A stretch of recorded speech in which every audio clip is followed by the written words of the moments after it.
Okay, so Michael, can you tell me a little bit about your technique in creating this amazing image of City Hall? So it starts with the basic, just the composition of it, and so I'll do like for something like this, just research through libraries and online archives to just find old images of places and cities that I'm connected with, like Milwaukee, and then from there I will kind of find reference of figures or have models pose and kind of just put them within the image itself of like having the base image and then making it my own. And then from there, my technique is working with a series of washes, starting with like a watercolor wash, a glaze over the entire image of the drawing. And then from there, we go and I'll work acrylic right into that, like starting to get from thin, like just like semi-transparent application of the paint to starting to become more and more opaque the further on we get. And then I will fix that and set that within the painting so that the watercolor becomes more permanent, and then I will do another wash, another glaze of a tone, whatever color, whatever kind of mood, atmosphere I want to create.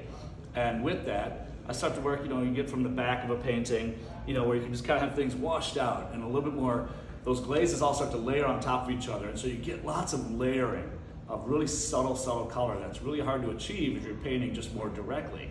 And so these layers, you start to see multiple tones, colors, based on all these washes that I'm doing, and then painting the acrylics right into those glazes of the watercolor paint.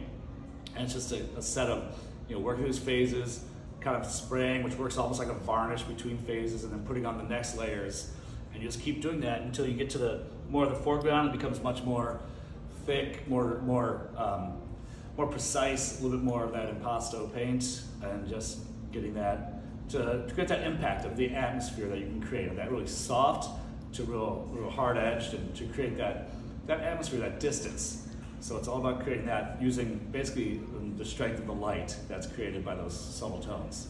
It's amazing. So how many layers do you think you actually put onto this painting? This one might have about 10 different washes on it. And each wash is just a slightly different variation of, sometimes I go with a warm tone, more in those earth colors or orange and reds, and then I can kind of move direct, depending on the mood I want, to, in this one, a little bit more of those cool tones and those blues and grays. It's all lots of variations in the washes of muted, slightly gray variations of warm and cool tones. And then if I want a little pop here and there, that's why I paint the acrylic a little bit more, slightly more direct on top with a little bit more of like chroma coming into it. It's just amazing, and the transparency in your paintings is just phenomenal. Thank you. Thank you.